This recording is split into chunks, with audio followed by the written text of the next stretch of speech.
Fl-aħħar sena u nofs, il-Gvern Malti investa aktar minn 514 miljun euro f'sussidji biex jagħti stabilità lil familji u negozji waqt żminijiet ta' sfidi internazzjonali mingħajr preċedent.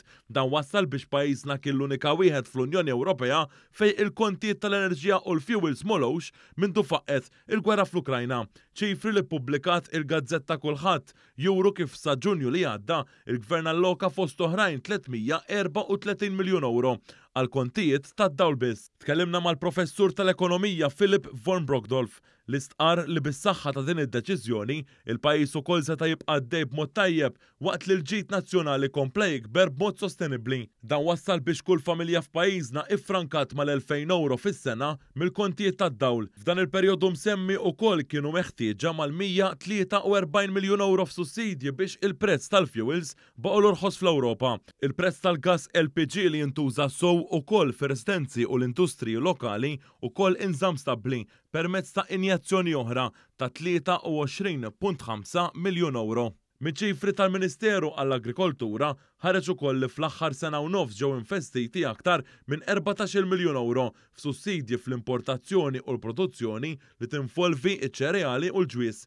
Fl-intervista il-professur von Brockdorf sostna li din kienet miżura importanti u effettiva għall-ekonomija ta' pajjiżna. Dik ma kienx dak is-sussidju ovvjament għandek konsegwenzi fuq ir-rata tal-inflazzjoni, ġifieri żgur li kienet titla' madwar 8 u possibilment iktar minn 8% f'ċertu perjodu. Imma mbagħad ovvjament għandek l-impatt fuq l-ekonomija mod ġenerali, partikolarment fuq il-konsum, ġifieri jiżidu l-ispejjeż għall-konsumaturi. Dak ifisser ovvjament jitlaqtu mod negattiv minn dak l-effett. U allura ovvjament jimpatta fuq il-konsum mod ġenerali fl-ekonomija. Huwa kompla issostni x'kien ifisser li kieku dan is-sussidju qatt ma ngħata mill-Gvern. Importanti ovvjament is-sussidju għaliex f'kuntest ta' prezzijiet għolin, mod partikolarment fuq il-prezzijiet tal-gass, dak kien ovvjament kien jimpatta mod negattiv.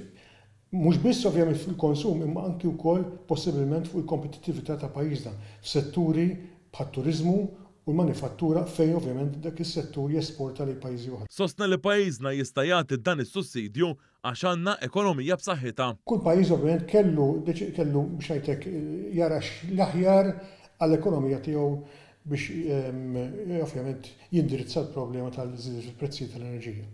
Naħseb il-miżura li ttieħdet kienet waħda effettiva.